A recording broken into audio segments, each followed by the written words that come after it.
두 페이지 설명을 했는데 시간이 굉장히 많이 갔다, 그죠? 어, 영상으로 제 얼굴을 보니까 굉장히 어색합니다. 말할 때 표정이 저랬었나 하는 생각이 드는데요.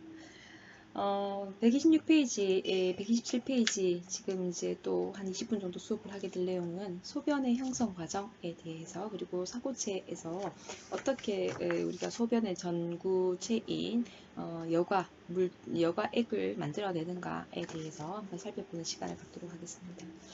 소변이라고 하는 것은요, 여과와 재흡수, 분비라고 하는 과정을 통해서 소변이 만들어지게 됩니다. 소변이 만들어지기 위해서 가장 먼저 이루어져야 될 것은 이제 여과라는 거죠. 앞에서 잠깐 설명을 드렸지만 그 수입 세동맥이 네프론 쪽으로 이렇게 들어와서 사고체를 만든다고 했었습니다. 혈관 이렇게 실타래처럼 꼬여진 사고체. 그 사고체에서 이제 여과가 일어난다라고 아까 앞에서 설명을 드렸었죠. 그래서 여과를 통해서 보만 주머니로 여과액이 모여지게 되고요. 그게 가장 먼저 첫 번째 일어나는 과정이고, 그 다음에 여과가 일어나고 난 다음부터는 얘들이 이제 보만 주머니를 떠나서 근위세뇨관, 그 다음에 헬레고리, 원위세뇨관, 집합관으로 이렇게 쭉 내려가게 되는데, 그 근위세뇨관에서부터 시작해서는 이제 뭐 재흡수라든지 분비는 동시에 이제 이루어지는 것을 볼 수가 있어요. 그래서 이 두 가지가 우리가 이제 편의상 설명하기 쉽게 재흡수와 분비로 이렇게 설명을 하였으나 이 두 가지는 순서가 정해져 있지는 않다라는 것을 미리 말씀을 드립니다. 사고체에서는 굉장히 높은 혈압을 가지고 있어요. 혈압이 굉장히 높기 때문에 보만 주머니로, 그러니까 혈관, 이제 사고체가 혈관이라고 말씀드렸죠. 혈관에서 보만 주머니라고 하는 조직으로 물질이 이동을 하게 됩니다. 그것을 우리는 여과라고 표현을 하고요. 하루에 한 180리터 정도가 여과가 되는 것을 볼 수가 있어요. 이 180리터가 여과된 것이 그대로 다 몸 밖으로 나가버리게 되면 우리는 살 수가 없습니다. 그래서 근데 이렇게 여과가 일어난 것들의 어떤 99% 이상은 다시 재흡수가 되게 되고요. 그 다음에 그 혈관으로 이렇게 들어오는 혈액 중에서요, 혈액 중에서 100%가 다 여과가 되는 것은 아니거든요. 그 중에서 아주 작은 일부분만 여과가 되고 나머지는 그대로 다시 또 이제 그 동맥으로 흘러 나가기 때문에 그 나간 혈액 안에 이제 있는 노폐물이라든지 이러한 것들이 적절하게 잘 걸러지기 위해서 다시 분비라고 하는 과정을 거치게 됩니다. 그래서 우리의 소변이라고 하는 것은요, 처음에 여과가 된 것에서 다시 재흡수가 되는 양이 있을 거고요. 그래서 여과된 거에서 재흡수된 거를 빼버리고 다시 분비되는 것들을 이렇게 계산을 하면 우리 교재에서는 여과량 빼기 재흡수량 플러스 분비량으로 되어 있는데, 그것이 실질적으로 이제 소변으로 되는 배설되는 배설량이라고 얘기를 할 수가 있겠죠. 그래서 여러분들이 하루에 소변 보는 거가 내가 물을 얼마나 많이 마셨는가에 따라서 조금 달라지긴 하겠으나 평균 한 1.5리터 정도의 소변을 보고 있는 것을 보실 수가 있습니다. 그래서 우리 교재 표에 이제 설명이 되어 있죠. 여과라고 하는 것은 사고체에서 보만 주머니로 물질이 이동하는 것, 가장 먼저 일어나는 것이고요. 그 다음에 재흡수라고 하는 것은 세뇨관에서, 그죠?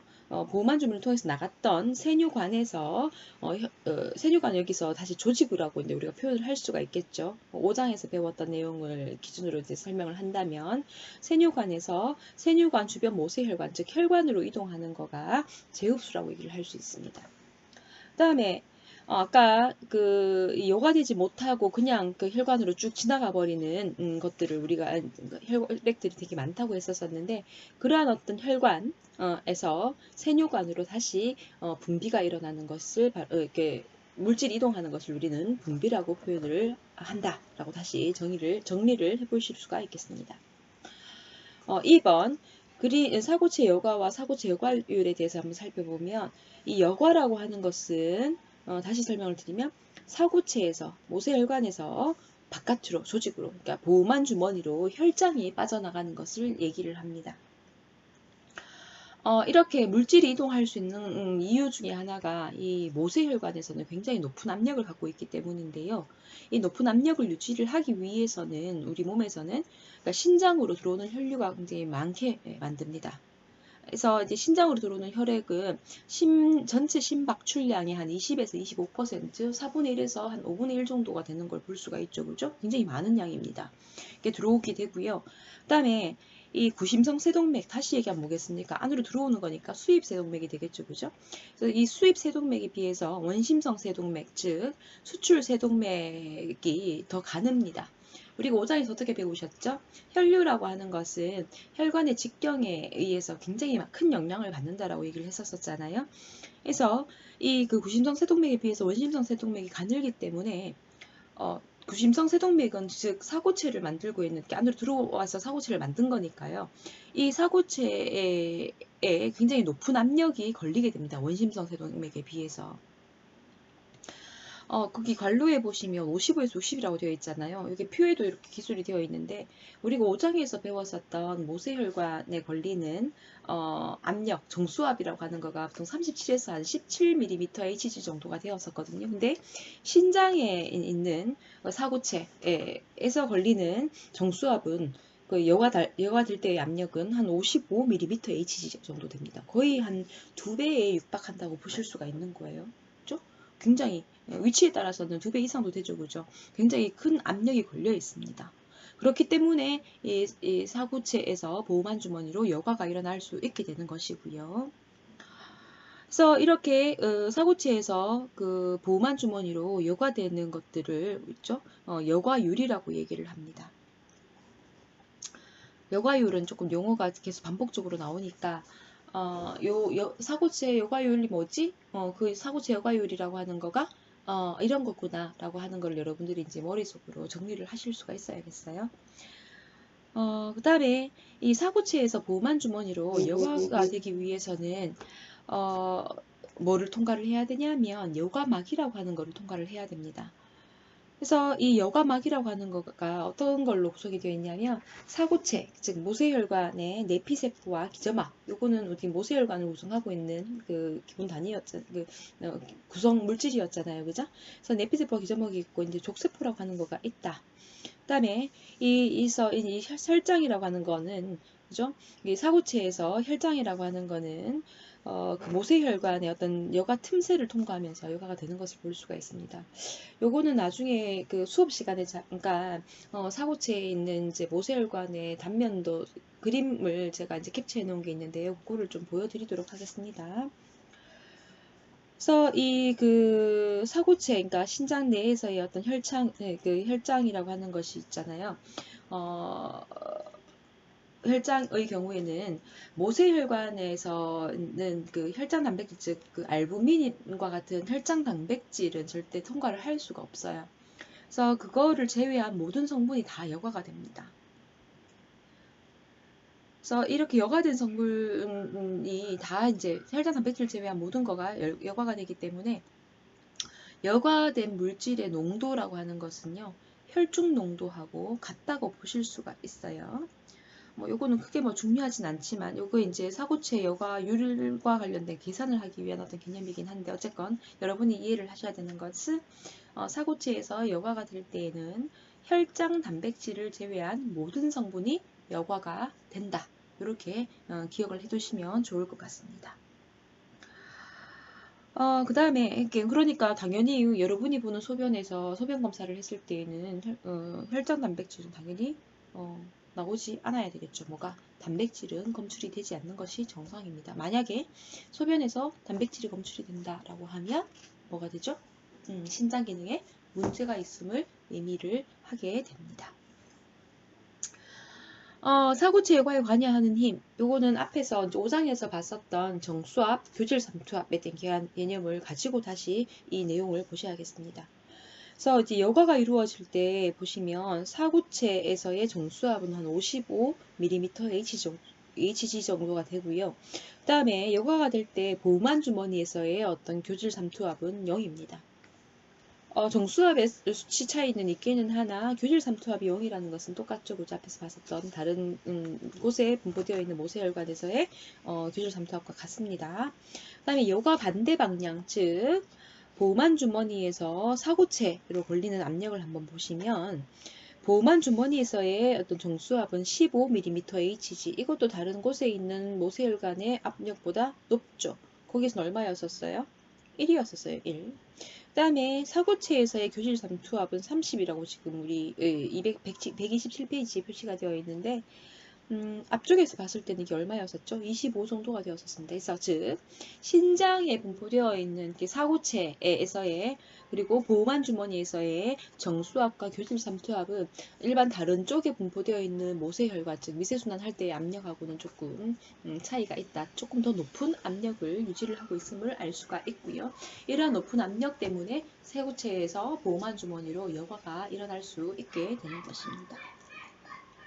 그 다음에 그 밑에 보시면은 심박출량을 기준으로 해서 우리가 이제 뭐 그 신장 혈류량이라든지 그 다음에 사고체 여과율 같은 것들을 지금 계산을 해내는데요.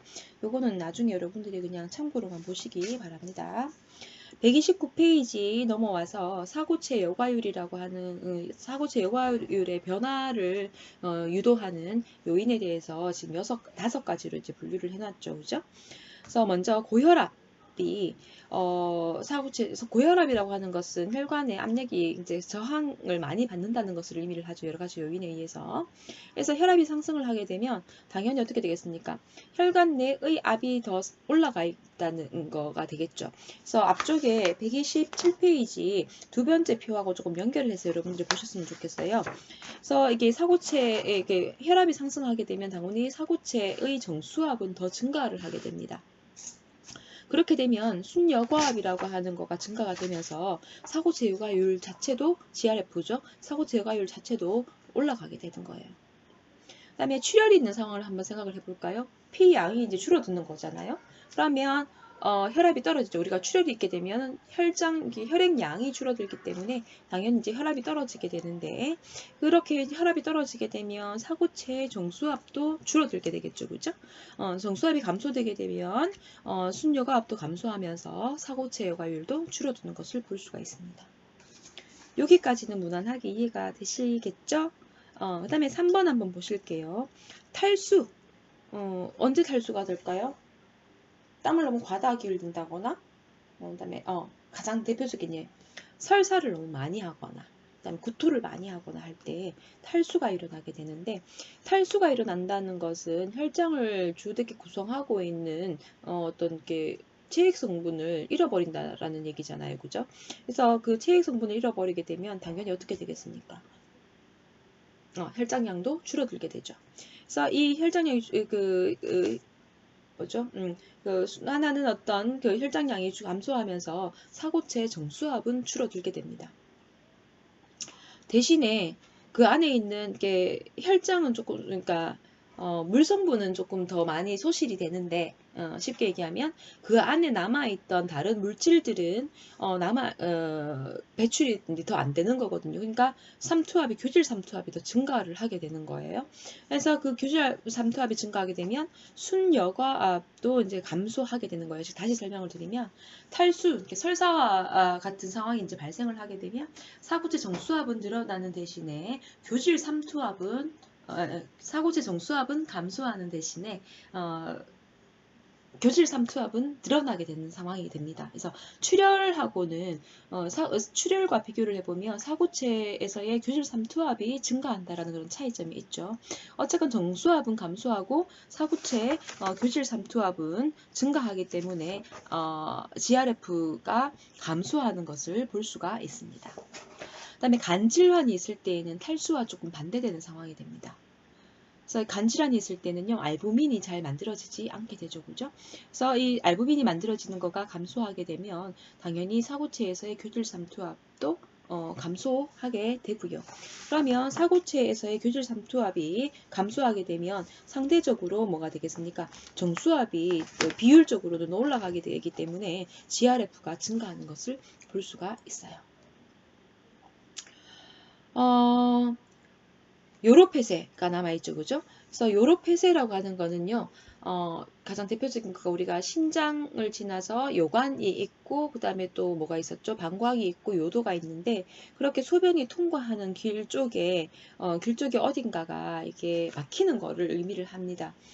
신장의 요관 부분에 유레터 부분에 돌이 생겨서 막힐 수도 있겠고요. 그 부분에 암 조직이 생겨서 막힐 수도 있겠고, 그다음에 또 뭐 있어요? 남자들 같은 경우에는 그 요관 부분을 중심으로 해서 이렇게 전립선이 이렇게 싸고 있지 않습니까? 근데 전립선이 이제 비대해지면서 딱딱해지게 되면 그 요관을 압박을 하기 때문에 소변이 잘 배출이 되지 않게 되죠. 어쨌건 요로패스라고 하는 것은 소변 배출을 방해하는 상황이 되게 되고요. 이렇게 되어버리게 되면 어떻게 되겠어요?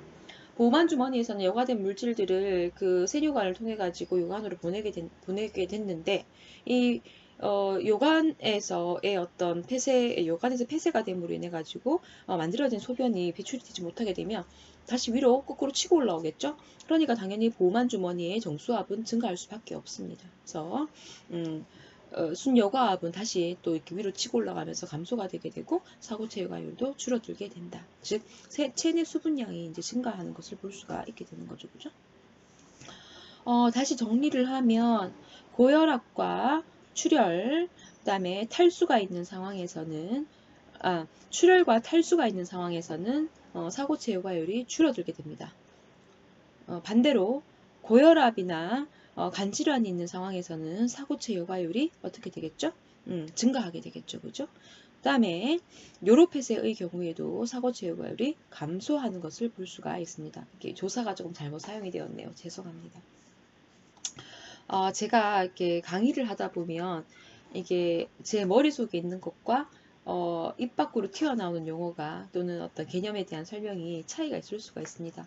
그래서 그런 것들 때문에 어떤 헷갈린다라고 하면 저에게 다시 좀 피드백을 주시고요. 근데 이제 전체 어떤 강의를 들으면서 이분이 이런 내용을 설명을 하고자 했는데 입 밖으로는 다른 말이 튀어나왔구나라고 생각을 하시고 제대로 이해를 할 수 있다면 다행이고요. 예, 양해를 구하겠습니다. 사고체 여과율의 자동 조절이라고 하는 거가 있고요. 그 다음에 사고체 옆장치라고 하는 거가 있는데 우리 이제 위에서 사고체 여과율의 어떤 변화에 영향을 주는 어떤 요소들을 살펴봤거든요. 그렇다면 이제 정리를 해보면 사고체 모세혈과 사고체에서의 적절한 압력을 유지를 하는 거가 굉장히 중요하다라는 사실을 알 수가 있습니다. 그래서 혈압이 높아지게 되면 아까 뭐라고 했었죠? 사고체 여과율이 증가한다고 했었잖아요. 그죠?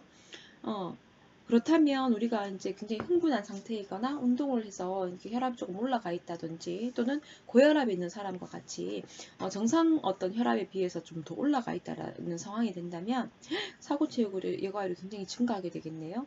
앞에서 우리가 사고체 여과율을 계산하는 공식을 따로 보진 않았지만 이 혈압이 10% 상승을 하게 되면 사고체의 여과율도 10% 상승을 합니다. 그죠? 그 다음에 사고체 여과율이 10% 상승을 한다 하면은요, 이게 결국에는 여과되는 용량을 한번 계산을 해보면 하루에 한 18리터 정도가 추가적으로 더 여과가 되는 거예요. 그러면 하루에 우리가 소변 보는 양의 1.5리터라고 했었는데 10배 이상으로 이제 많아지게 되는 거예요. 얼마나 불편하겠습니까?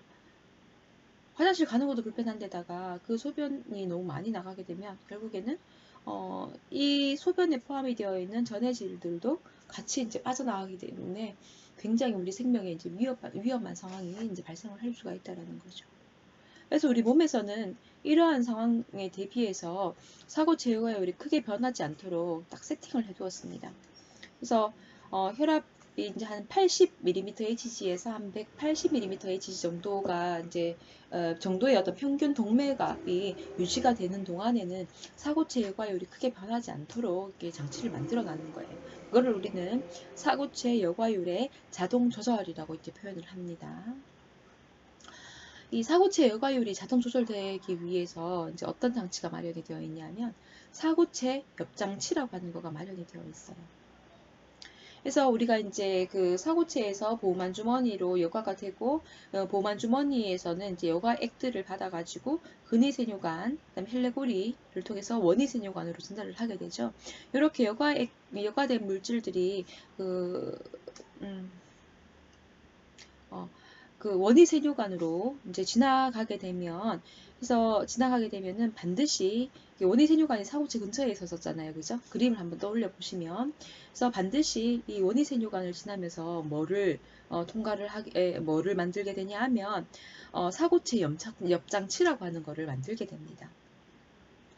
그래서 이 사고체 옆장치라고 하는 것은 다시 설명을 드리면 사고체 근처에서 이 그 원위세뇨관이 지나게 되는데 이 구심성 세동맥과 원심성 세동맥 사이를 지나면서 사고체 옆장치를 형성하게 되는 것을 볼 수가 있어요.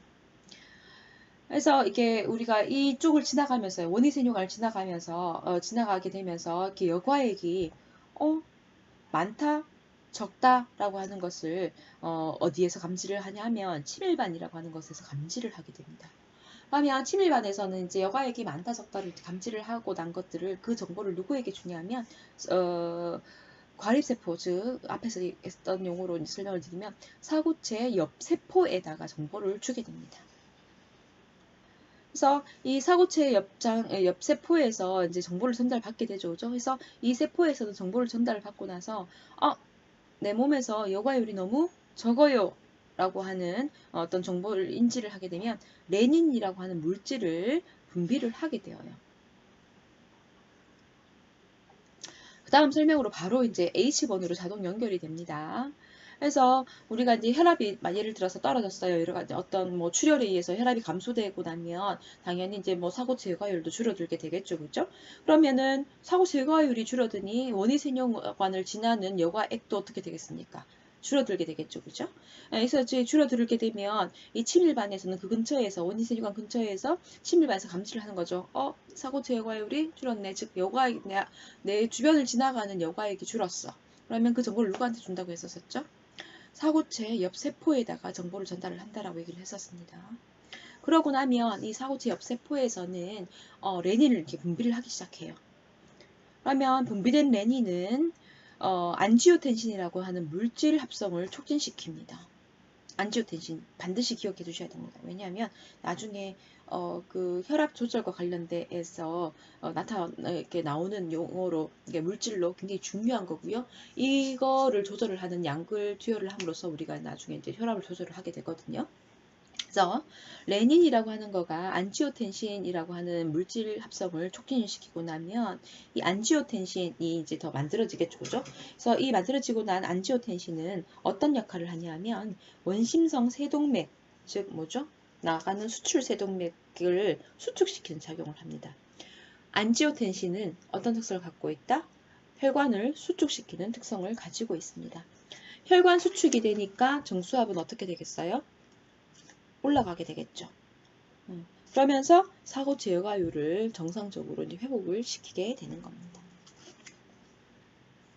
그래서 이런 혈압 조절 기전은 우리가 1장에서 제가 뭐라고 했었어요? 음성 대목이 기전이라고 했었죠. 이런 어떤 자동 조절에 의해서 신장에서야 사고체 여과율이 유지가 될 수 있는 겁니다. 이 내용은 135페이지에 RAAS라고 하는 거에 대해서 다시 한 번 더 설명이 되게 될 겁니다. 그 다음에 131페이지 한번 살펴보실게요. 쉬지 않고 바로 연결을 하겠습니다. 조금 길어져도요. 131페이지에 보시면 신장에서의 재흡수라고 하는 용어가 나옵니다. 신장에서는 이렇게 보호막 주머니로 나온 여과액이라고 하는 것은 세뇨관을 통과하면서 세뇨관 주변 모세혈관으로 대부분 흡수가 된다. 99% 이상이 흡수가 된다라고 얘기를 했었죠. 그 다음에 신장으로 이렇게 사고체로 통과되는 그 신장으로 유입된 혈액 중에서 사고체로 유입되어서 여과되는 혈액은 일부분이라고 말씀을 드렸습니다. 그래서 그냥 지나가면서 필요 없는 물질들을 그대로 이제 품은 채 지나가는 혈액들이 있을 거잖아요. 그러한 것들은 다시 이 그 세뇨관 주변 모세혈관을 지나면서 다시 세뇨관 내강으로 다시 분비를 시키게 됩니다. 그래서 우리 교재 130페이지 I번 그림 밑에 표가 이렇게 정리가 되어 있는데요. 이 표에서 보시면 어떤 물질이 100% 재흡수가 되고 그 다음에 몇 퍼센트 흡수가 되는가 또는 더 마이너스 되는가 분비가 더 되는가에 대한 물질들이 나와 있는 거예요. 그래서 포도당이나 알라닌과 같은 것은 어떻게 됩니까? 100% 흡수됩니다. 그래서 여러분 소변 검사를 하고 나면 소변에서는 포도당이 나올 수가 없죠. 아까 단백질도 검출되면 안 된다고 했던 것처럼.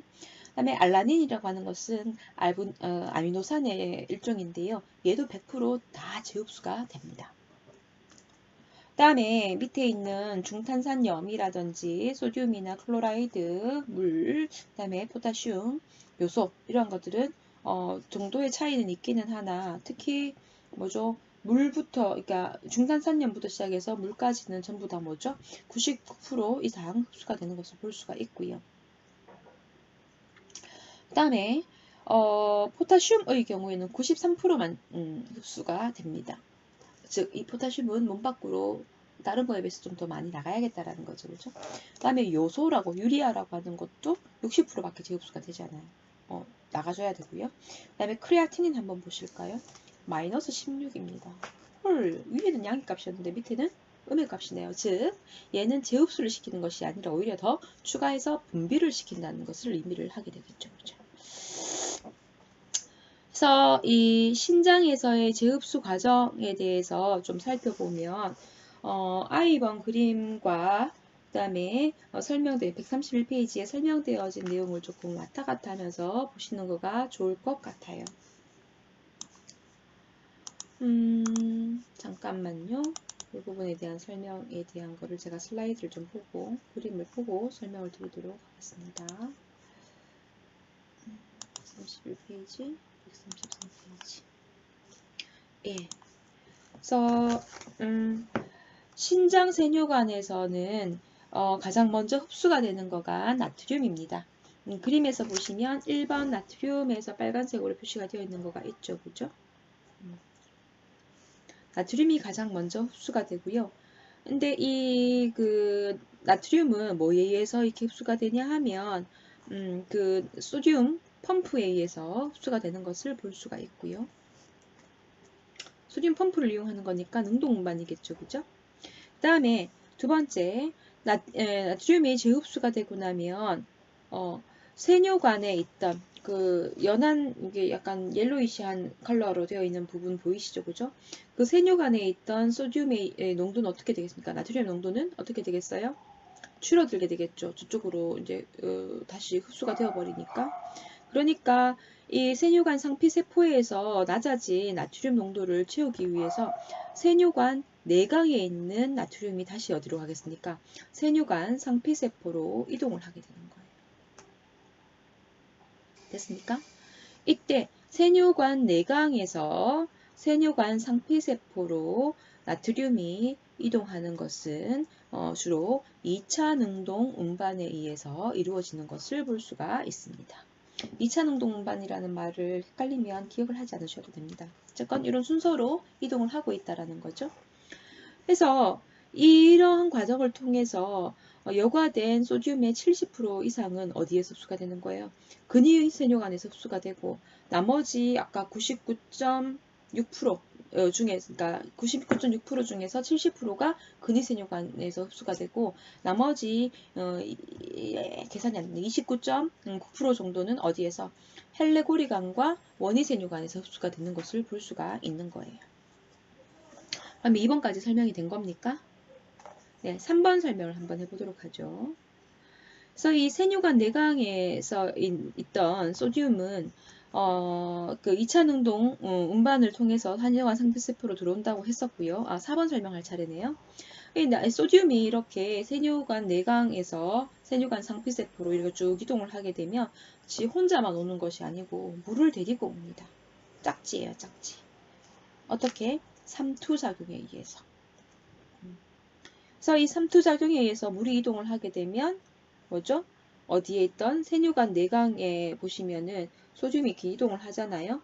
그러고 나면 상대적으로 그쪽에 있던 특히 중요한 유리아라고 하는 거가 어떻게 되겠습니까? 농도 유리아와 같은 다른 어떤 있던 용질들의 농도가 상대적으로 조금 높아지게 되는 거죠. 그러면 다시 이 확산의 어떤 원리에 의해서 이 나머지 것들도 어디로 세뇨관 주변 모세혈관 쪽으로 또다시 같이 흡수가 되는 것을 볼 수가 있는 거예요. 이해가 되실까요? 설명을 잘 못하기도 하고요. 설명을 들어도 여러분들이 내용을 반복해서 읽지 않으면 조금 이해하기가 쉽지가 않을 것 같아요. 포도당의 제흡수 한번 보실게요. 포도당 혈중 농도가 증가하게 되면 여과량도 함께 증가하게 됩니다. 그러니까 즉 당뇨가 있는 사람들 보면 소변을 많이 보죠. 간요라고 하는 증상이 있게 되는데 이 그 포도당 혈중 농도가 증가함에 따라서 여과량도 증가하는 것은 이렇게 삼투의 원리에 의해서 삼투작용에 의해서 당연히 일어나는 어떤 과정이고요. 그래서 이 여과된 포도당의 경우에는요, 근위세뇨관에서 재흡수가 됩니다. 근데 이 포도당이라고 하는 것은요, 앞에서 우리 1장에서 배웠던 걸 좀 기억을 해보면 뭐를 가지고 운반체를 이용해서 이동을 해요. 그래서 포도당은 운반체를 이용한 촉진 확산을 하고 있다 라고 말씀을 드릴 수가 있고요. 그 다음에 이제 1장 했었을 때 여러분들이 이거가 왜 포화가 되어도 운반체라고 하는 거가 포도당을 이동을 하다 보면 운반체 수에 대비해서 포도당의 양이 너무 많은 경우에는 포화가 된다라고 했었잖아요. 근데 이제 어떤 학생이 그런 질문을 했었어요. 포도당이 포도당을 운반을 하고 난 다음에 운반체가 빨리 운반해주고 다시 돌아와서 또 다른 포도당을 운반을 해주면은 문제가 없지 않아요? 라는 어떤 질문을 한 적이 있었어요. 근데 그렇지 않습니다. 이게 한계가 있는 거예요. 그때 버스 설명을 했었죠, 그죠? 나는 열심히 정말 쉬지 않고 계속 이동을 하는데에도 불구하고 내가 일을 하는 그 수준을 넘어서 만큼의 어떤 포도당이 있다 하면 포화가 될 수밖에 없는 거죠, 그죠? 그러니까 운반체의 양을 초과해서 포도당이 있게 되면 그 운반체가 감당할 수 있는 선까지 우리가 이제 마지노선이라고 얘기를 하죠, 그죠? 그때까지 이제 걸리게 되면 이제 역치에 다다르게 되고요. 그 수치를 넘어가 버리게 되면 포도당은 재흡수가 되지 못하고 어디로 소변으로 빠져나오게 되는 거죠. 그러한 질병을 가진 그러니까 포도당이 소변으로 빠져나오는 것을 우리가 소변에 당이 있다 해서 당뇨라고 얘기를 하는 거예요. 그걸로 인해서 병이 생기는 걸 우리는 당뇨병이라고 얘기를 하게 되는 거죠. 그죠? 이제 마지막 페이지입니다. 133페이지입니다. 긴 시간 고생이 많습니다. 동영상 강의를 20분 이상 듣는다는 거 굉장히 힘든 과정인 거는 저도 잘 알고 있습니다. 온라인 강좌를 종종 듣기 때문에요. 보수 교육을 받아야 하니까. 133페이지 물의 재흡수에서 보시면 그러면 우리가 아까 이제 물이라고 하는 것은 어떤 원리에 의해서 재흡수가 될까? 그 소듐이 흡수가 될 때, 그죠? 나트륨이 흡수가 될 때 물도 따라간다고 했었잖아요. 삼토작용에 의해서. 그 다음에 그 이외에 또 물의 재흡수에 영향을 주는 물질이 있습니다. 호르몬이죠. 항이뇨 호르몬이라고 하는 겁니다. 그래서 항이뇨 호르몬이라고 하는 거는 여러분이 해부학에서 배우셨습니다. 그러니까 뇌하수체 후엽에서 분비가 되는 호르몬이다. 이 카메라에 적응이 안 돼가지고요. 시선 처리를 어떻게 해야 될지를 모르겠습니다. 그래서 이 사고체 여과 후에 그 근위세뇨관에서 그러니까 소듐이 70% 가까이 흡수가 된다고 했었죠. 그 소듐을 따라서 물은 어느 정도로 근위세뇨관에서 흡수가 되냐면 한 85% 정도가 근위세뇨관에서 흡수가 되게 됩니다. 근위세뇨관 85% 정도가 근위세뇨관하고 헬레고리에서 흡수가 되게 되죠. 그죠? 그래서 아까 소듐이 근위세뇨관에서 70% 정도 흡수가 된다 했었잖아요. 물도 마찬가지로 근위세뇨관에서 70% 정도가 흡수가 되게 되고 원리로 보면 그게 맞는 건데 그죠? 제가 말을 이상하게 했습니다. 그 다음에 헬리고리관에서 나머지 한 15% 정도가 이제 흡수가 됩니다. 나머지는 우리가 우리 대부분 얼마 정도 99% 이상 흡수가 된다고 했었었는데 나머지의 양은 85%가 흡수되고 나머지의 양은 뭐에 따라서 내 몸의 체액이 어느 정도 있는가에 따라서 원위세뇨관에서 내가 너를 더 흡수를 해 말어를 결정을 하게 되는 거죠. 그죠? 이게 또 마찬가지로 음성 대먹이 기전에 의해서 이루어지는 것을 볼 수가 있고요.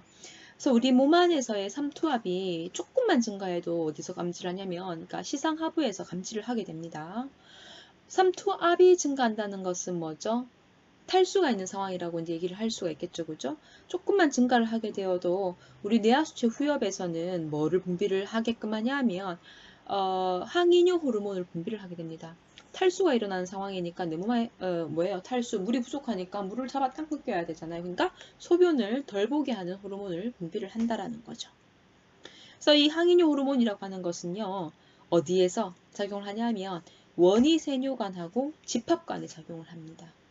그래서 아까 제가 말씀드렸잖아요. 물이라고 하는 거는 근위세뇨관과 그 다음에 헬레고리관에서 거의 한 85% 정도가 흡수가 되게 되고, 나머지 것은 이제 원위세뇨관 쪽에서 이제 결정을 한다고 했었잖아요. 그 이유가 항이뇨 호르몬이라고 하는 것이 원위세뇨관과 집합관에 분포되어 있는 수용체하고 결합을 해가지고 작용을 하는 거예요. 그래서 항이뇨 호르몬이 분비가 되게 되면 원위세뇨관과 집합관에 분포되어 있던 수용체와 결합을 하고 난 다음에 내각막, 아까 우리가 130페이지 아이번 그림에서 이제 내각이 있었습니다. 그죠? 그 내각막을 중심으로 해서 뭐가 되는 거예요? 물 통로를 만드는 거예요. 그 내각막에다가 물 통로를 이렇게 만들어 가지고 물을 어디로 세포관, 상피세포 쪽으로 흡수를 시키고 그 다음에 모세혈관으로 흡수를 시키는 과정으로 넘어가게 되는 거죠.